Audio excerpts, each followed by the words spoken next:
Hey, what's up everybody? How you doing? Welcome back to Karpo Gaming and another Cyberpunk 2077 video. Well, we have the brand new patch notes, ladies and gentlemen. Patch 1.3 is here, giving us some brand new content for us to play around with and a whole lot more. So in today's video, we're going to go over all of the awesome news and go over some of this awesome update that is coming, probably one of the biggest updates, 1.3. So if at any given time you found this video helpful or just a little bit entertaining, please by all means follow, like, subscribe on all social media platforms, but especially do it right here on YouTube. It helps these videos to get out there in the YouTube algorithm, and I'm able to give back more and I can do more giveaways. Thanks for watching everybody. Let's get started. Now, they gave us the brand new patch notes, update 1.3. It's not officially here just yet, but we do have the patch notes. Now, they wrapped up the live stream. We have some awesome things that they showed off. Now, the patch notes. The first three things that we're going to get is 3 free DLC items, which consist of number 1, Johnny Silverhand alternate appearance, which can be enabled in the settings in the additional content tab. Now, they showed this during the live stream and it was really easy to do. Nothing really special. I mean, if you like the look, you like the look. I personally like the original Johnny Silverhand look, so I won't be enabling this, but it is pretty cool that they did this, and hopefully in the future they have more alternate costumes that they can have for not only just Johnny Silverhand, but for some of the other characters in game. That would be pretty cool if they could keep adding more additional content like that for Pan Am and for any other NPCs that are in the game. That would be pretty nice. Now, the second piece of free DLC is the multi-layer synth leather Delta jacket, luminescent punk jacket, and both are available in the stash in V's apartment after receiving a message from Victor after completing the ride. Now, they are rare iconic quality by default. Crafting specs to craft a higher quality will also be unlocked. So what they're saying is you're going to get it at a very low level, and then once you get that, you're able to upgrade. And that's how it was with Johnny Silverhand's iconic items. Once you got them in game, they wasn't just, legendary quality. You had to upgrade them and then you can get them up there. So that's pretty much the same way that is going to work. All right, last but not least, we have the Archer Quartz Bandit. Now, this vehicle looks awesome, and they were just having a ton of fun in the live stream with this. Now, this is available as a reward or for purchase depending on choices made by the player after completing Ghost Town and then receiving a message from Dakota or Rogue. If you haven't received this message, make sure to be in the Badlands area and move further away from Dakota's workshop. Dakota will also need a couple of days to contact you before you're able to receive that vehicle, but it looks amazing. And out of all of the cars, this one looks like it have a lot more handling and it's really fast as well. So it's definitely going to be one of the items that you want to get after once we get this new update 1.3.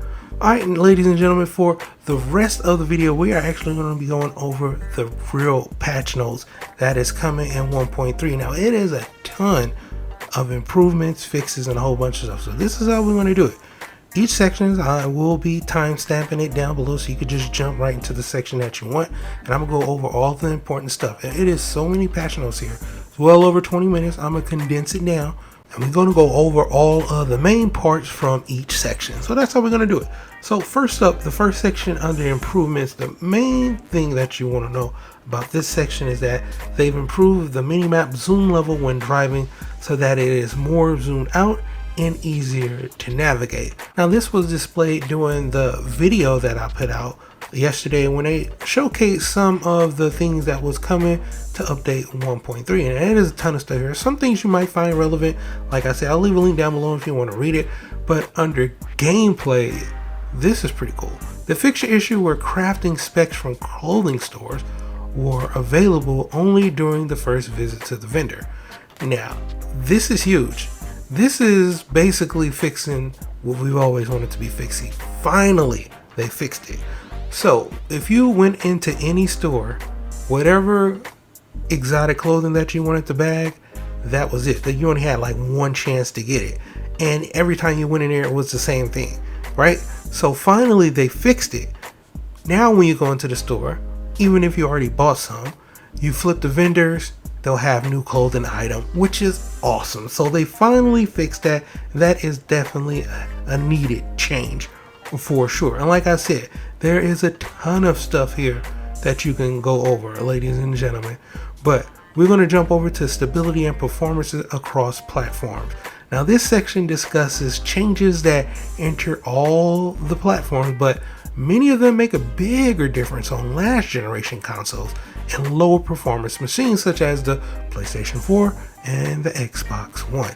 So this is important. Multiple performance improvements including dynamic resolution, scaling improvements, improved frame rate consistency resulting in fewer hitches and spikes, especially during combat, and various streaming improvements including fixing a streaming issue affecting performance in the city center district, and memory optimizations, management improvements in various systems, which is reducing the number of crashes.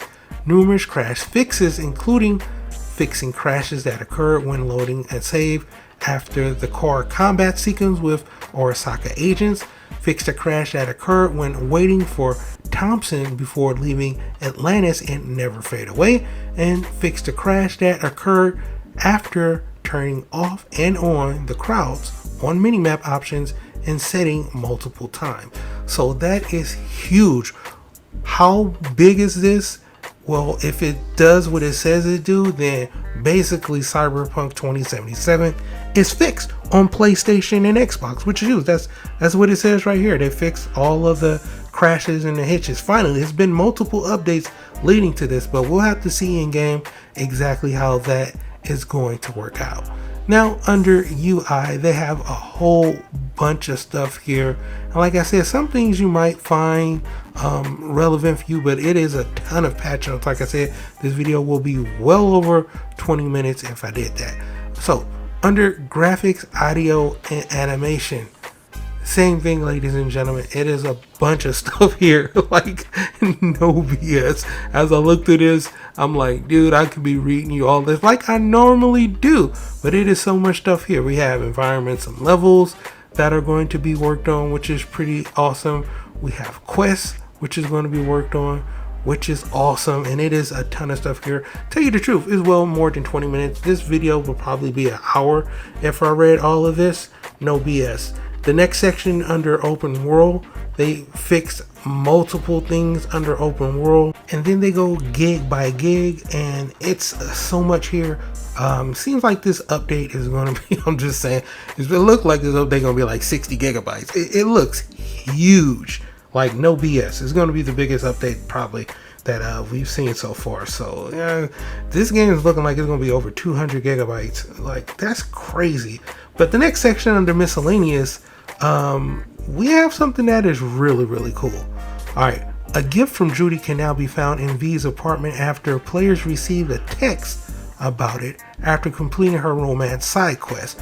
So if you was looking for that exotic shotgun from her, bam, now it finally will be here if, of course, you know, you was having some of those issues. And then finally we get to miscellaneous, and then PC specific, and then console specific. So for PC specific, they fixed the issue where tutorial tooltips weren't correctly displayed on 8K screens, fixed the issue that caused the game to crash if a save thumbnail was corrupted, fixed toggling window and full screen modes with the Alt-Enter shortcut. It is now possible to exit lock scanning overlays by pressing the tab button, and add a more compact PC version of the mouse and cursor. And for console specific, internet zone settings will now be applicable also to the game menus. Both PlayStation and PCs will no longer speak after being killed. That's funny. Improved streaming of city lights. Overwriting a save game when there's inefficient memory space will no longer corrupt the save. Masks and tubes inside the barn and the hunt will no longer be invisible. Rogue will no longer clip through Johnny and will hold the glass correctly in Ghost Town. Fixed the issue in the rescue where loading a save in the front of the police blockade resulted in MPCD officers not starting dialogues blocking progress. Fixed the issue on PlayStation 4 with the meeting scene with Judy and Dolls and Pisces wouldn't start properly. And for Xbox, fixed the issue in a Cool Metal Fire where a part of the scene in Cash's writer's clinic could be cut off after the fade out. And last but not least, fixed the issue where weapons were equipped to a wrong slot when assigning them from the backpack. So there you have it. Now the video right now is 10 minutes and I didn't go over a lot of it. So from what I didn't go over, just imagine how huge this update is going to be. 1.3 is set out to be the one that will probably issue in some of the other big DLCs that we was hoping to get, and hopefully some online later on, but we're gonna have to see. Finally, they're fixing up the game. It's been COVID. It took a long time.